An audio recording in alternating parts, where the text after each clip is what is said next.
तो दोस्तों एक बार फिर मैं स्वागत करता हूं आपका अपने चैनल जीएस स्पार्क पे। और आज मेरा संविधान के अंतर्गत मैं आप लोगों से पार्ट 25 के बारे में बात करूंगा। दोस्तों इससे पहले आपका 24 वीडियो आ चुका है संविधान से रिलेटेड, और आज मैं लेके आया हूं आप लोगों के लिए इसी के सेगमेंट के अंतर्गत भाग 25।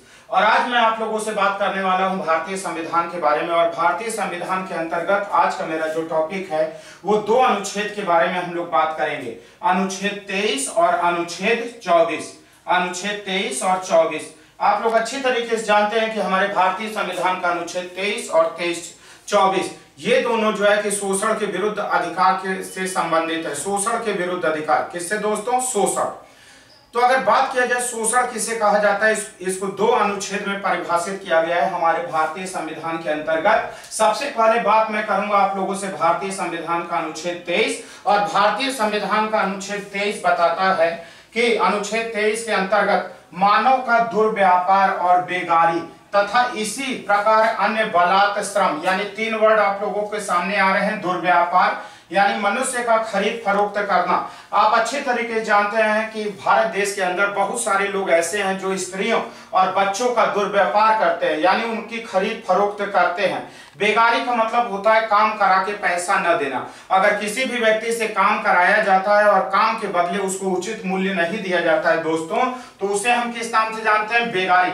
तथा इसी प्रकार बलात् श्रम। बलात् श्रम एक जबरदस्त शोषण है जिसके अंतर्गत हम किसी भी व्यक्ति से जबरदस्ती काम कराते हैं। तो इन तीनों को जो है कि भारतीय संविधान के अनुच्छेद 23 के अंतर्गत निषिद्ध किया गया है।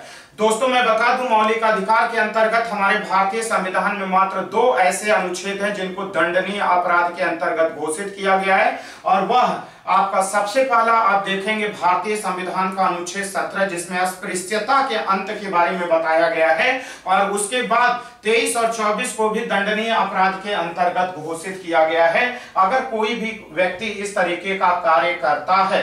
तो बात करते हैं भारतीय संविधान के अनुच्छेद 23 के अंतर्गत कि मानव का दुर्व्यापार नहीं किया जाएगा। दुर्व्यापार का मतलब होता है किसी भी स्त्री या बच्चे का या मनुष्य का खरीद फरोख्त नहीं किया जाएगा।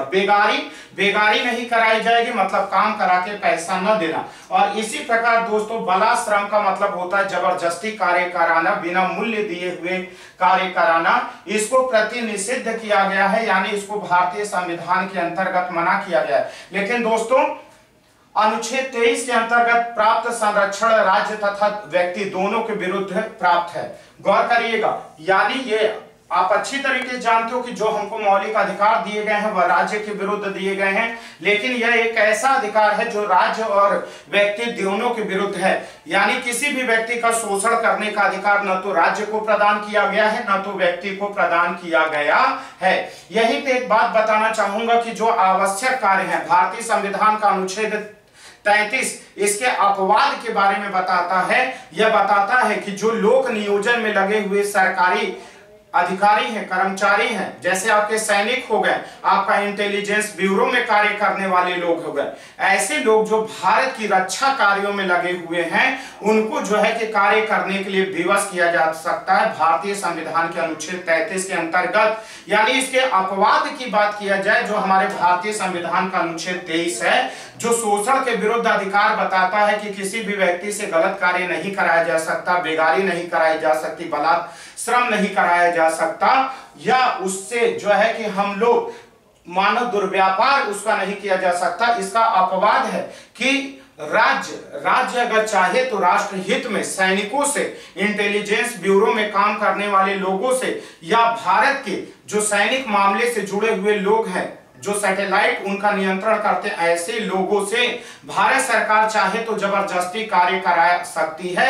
यह अपवाद के अंतर्गत शामिल किया गया। ऐसा इसलिए है दोस्तों क्योंकि अगर भारत देश के सामने युद्ध या कोई ऐसी कंडीशन हो जाए जब ये लोग कार्य करने से मना कर दे तो उस समय भारत देश को बहुत ज्यादा हानि हो सकती है। इसीलिए यहाँ पे इनसे जबरदस्ती कार्य कराने का प्रोविजन भारतीय संविधान के अनुच्छेद 33 के अंतर्गत दिया गया है। तो दोस्तों ये था हमारे भारतीय संविधान के अनुच्छेद 33 के कुछ बिंदु, और इसको अब हम थोड़ा देखेंगे।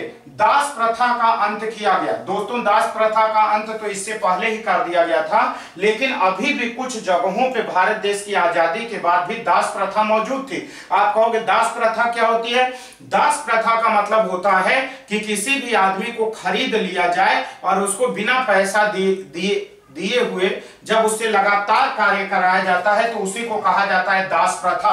तो इस अधिनियम के द्वारा, इस अनुच्छेद के द्वारा दास प्रथा का अंत किया गया, बेगार तथा बलात् श्रम का अंत किया गया, मनुष्यों का क्रय विक्रय का अंत किया गया और स्त्रियों और बच्चों का अनैतिक व्यापार यानी इन लोगों का, स्त्रियों और बच्चों को हमारे भारत देश में पहले से और अभी भी जो है कि इनकी फरोख्त की जाती है गलत कार्यों के लिए, इसको भी बंद किया गया और बंधुआ मजदूरी को पूरी तरीके से समाप्त कर दिया गया।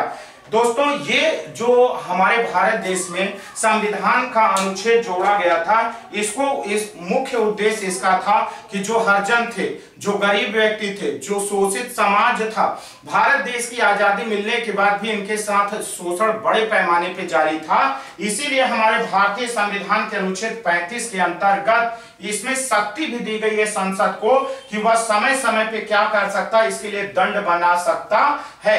तो अनुच्छेद 23 का खंड 2 राज्य को सरकारी सेवा में अनिवार्य सेवा लागू करने का अधिकार देता है। तो अभी मैंने जो बताया कि अनुच्छेद 35 के अंतर्गत संसद इसके लिए विधि बना सकती है। इससे पहले मैंने आपको बताया था कि हमारे भारतीय संविधान के अनुच्छेद 17 जो कि मौलिक अधिकार है, अस्पृश्यता का अंत किया गया था और उसके बाद वहां पे भी दंड की व्यवस्था बनाई गई थी और भारतीय संविधान के अनुच्छेद 23 के लिए भी दंड की विधि बनाने की शक्ति दी गई है संसद को। और भारतीय संविधान के अनुच्छेद 35 के अंतर्गत अगर किसी भी व्यक्ति का शोषण, बलात्, श्रम, जबरदस्ती कार्य करता है तो भारतीय संविधान का अनुच्छेद 35 के अंतर्गत संसद दंड विधि बना सकती है। अब इसका उपयोग करते हुए अधिनियम आया। सबसे पहले अधिनियम बंधुआ मजदूरी प्रणाली उन्मूलन, वेरी मोस्ट इंपॉर्टेंट है दोस्तों, गौर करिएगा। बंधुआ मजदूरी का होता था कि उनके माँ बाप को पैसे दे दिए या उन्हीं को कुछ पैसे देके उनसे जीवन भर बंधुआ मजदूरी, मतलब उनको सिर्फ खाने पीने की सुविधाएं देके उनसे पूरा जीवन भर उनसे काम कराया जाता था। बंधुआ मजदूरी प्रणाली और महिला, इसको समाप्त करने के लिए गौर करिएगा दोस्तों, मैं फिर से आपको बताऊंगा, बंधुआ मजदूरी प्रणाली उन्मूलन अधिनियम, बंधुआ मजदूरी प्रणाली उन्मूलन अधिनियम कब आया था? 1976 में। इसके द्वारा अगर कोई भी व्यक्ति इस तरीके का कार्य करेगा तो वह दंडनीय अपराध माना जाएगा। उसके बाद महिला एवं बाल अनैतिक व्यापार अधिनियम आएगा 1986 में। कब आएगा दोस्तों? 1986 में। तो इसके द्वारा इसको भी दंडनीय अपराध घोषित किया गया। ये एक ऐसा सेक्शन है जो बताता है कि किसी भी व्यक्ति को जो है कि जब उससे कार्य कराया जाएगा तो उसको अनिवार्य रूप से पैसा दिया जाएगा। इसके बारे में एक ऐतिहासिक मुकदमा बंदियों के द्वारा किया गया था। दीना बनाम भारत संघ का मुकदमा था, दीना बनाम भारत संघ। 1983 में सुप्रीम कोर्ट ने डिसीजन दिया था। इसमें जो है कि अपीलार्थी का यह कहना था कि जो लोग जेल के अंदर बंद हैं और जब उनसे कार्य कराया जाता है तो उनको भी उचित मजदूरी पाने का अधिकार है। और यह मुकदमा डिसाइड हुआ था दीना बनाम भारत संघ के मुकदमे में। इस बात को हमारे सुप्रीम कोर्ट ने भी माना कि अगर कैदी जो जेल के अंदर किसी अपराध की सजा काट रहे हैं, अगर उनके द्वारा कोई कार्य कराया जाता है तो सरकार का यह उत्तरदायित्व है कि उनके द्वारा किए गए कार्य के बदले में उनको मूल्य दे। यह किस केस में डिसाइड हुआ था? दीना बनाम भारत संघ के मुकदमे में डिसाइड हुआ था। आगे जैसे ही हम लोग दोस्तों आएंगे, हमारे भारतीय संविधान का अनुच्छेद 24 भी यहीं पे बात करना मैं चाहूंगा, क्योंकि 23 और 24 दोनों शोषण के विरुद्ध अधिकार हैं और दोनों में काफी समानता है। लेकिन यहाँ बालकों के लिए स्पेशल प्रोविजन किया गया है। बालकों के नियोजन का प्रतिषेध यानी prohibition of employment of children, यानी बच्चों से कोई भी कार्य नहीं कराया जा सकता। कैसा कार्य नहीं कराया जा सकता? जो खतरनाक हो, जो जोखिम भरे हो, उसी के बारे में बता रहा है। यहाँ पे यह बताया गया है कि 5 वर्ष से 14 वर्ष के कम उम्र के बालकों को, 5 से 14 वर्ष इसके ड्यूरेशन दिया गया है कि 14 वर्ष से कम उम्र के बालकों को कारखानों में, खानों में अथवा किसी अन्य जोखिम भरे कार्यों में नहीं लगाया जाएगा। तो दोस्तों इसका रीजन क्या है, ये ऐसा क्यों बोला गया?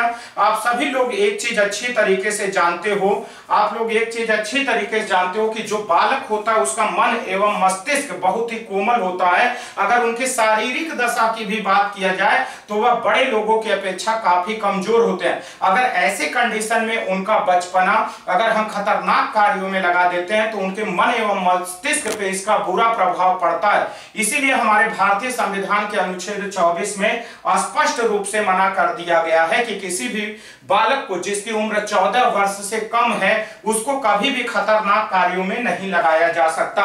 जैसे कोयले के खानों में, कारखानों में, बीड़ी बनाने के कारखानों में, चूड़ी के कारखानों में, जहां रसायन का उत्पादन होता है, जहां उर्वरक का उत्पादन होता है, मतलब ऐसे कोई भी स्थान जहां पे बालक के मन एवं मस्तिष्क पे, उसके स्वास्थ्य पे बुरा प्रभाव पड़ सकता है, ऐसे कंडीशन पे हमारे भारतीय संविधान का अनुच्छेद 24 स्पष्ट रूपेण मना करता है कि किसी भी बालक को खतरनाक स्थान पे काम पे नहीं लगाया जाएगा। और इसके लिए हमारी जो है कि विधायिका के द्वारा समय समय पे नियम कानून भी प्रस्तुत किए गए।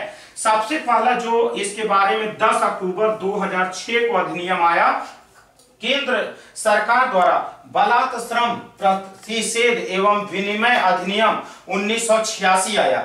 इसमें बताया गया कि बालकों के साथ अगर गलत कार्य किया जाएगा, खतरनाक कार्यों पे लगाया जाएगा तो यह एक दंडनीय अपराध घोषित किया गया। अब खतरनाक के कार्य क्या होते हैं, तो खतरनाक कार्यों के बारे में हमारे भारत सरकार के द्वारा एक सूची जारी की गई है जिसमें 13 व्यवसायों को खतरनाक व्यवसायों के अंतर्गत रखा गया है। जिसमें 13 व्यवसायों को आप कहोगे कौन कौन से, जैसे चूड़ी बनाने के कारखाने, कोयले के खदानों में रासायनिक जहां पे उत्पादन होता है ऐसे कारखाने, ठीक है, ऐसे कारखाने जहां बालक के मन मस्तिष्क पे बुरा प्रभाव पड़ सकता है, उन 13 व्यवसायों को इसके अंतर्गत रखा गया है। और इसमें 5 से 14 वर्ष तक के बालक को काम पे लगाया जाना अपराध घोषित किया गया है।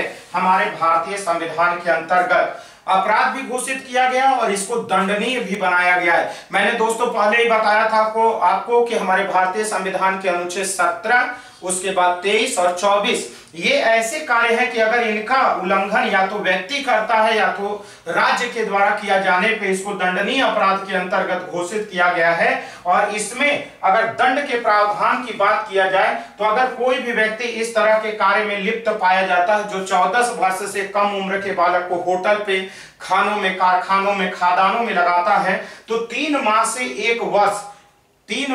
1 वर्ष तक के जो है कि कारावास लगाया गया है, कारावास की सजा दी गई है और 10 से 20 हजार तक का जुर्माना इसके अंतर्गत दिया गया है। तो दोस्तों आज मैंने आप लोगों से बात किया अपने भारतीय संविधान के भाग जो है कि 3 में मौलिक अधिकार से रिलेटेड 2 अनुच्छेद थे जिनको हम लोग जानते हैं, शोषण के विरुद्ध अधिकार 23 और 24 के बारे में बात किया और हमने देखा कि ये दोनों किस तरीके से मनुष्य को शोषण से मुक्ति देते हैं। ऊपर के अनुच्छेद 23 में जो है कि यहाँ पे गरीब लोगों को, असहाय लोगों को, हरिजन को या दलित, अनुसूचित जाति, जनजातियों को प्रोटेक्ट करने के लिए स्पेशली बनाया गया है। और जो अगला बताया गया है 24, इसमें याद रखिएगा वेरी मोस्ट इंपॉर्टेंट है, इसमें 14 वर्ष से कम उम्र के बालक को खतरनाक स्थान पे नियोजन से रोकने के लिए बनाया गया है।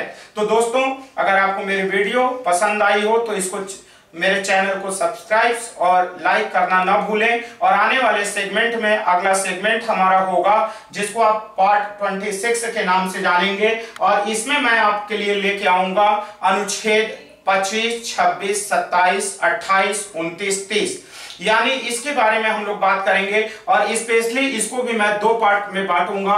सबसे पहले मैं आपको बताऊंगा धर्म का अधिकार, धर्म को मानने का अधिकार, जिसके अंतर्गत हम भारतीय संविधान के अनुच्छेद 25, 26, 27 और 28 में बात करेंगे। तो दोस्तों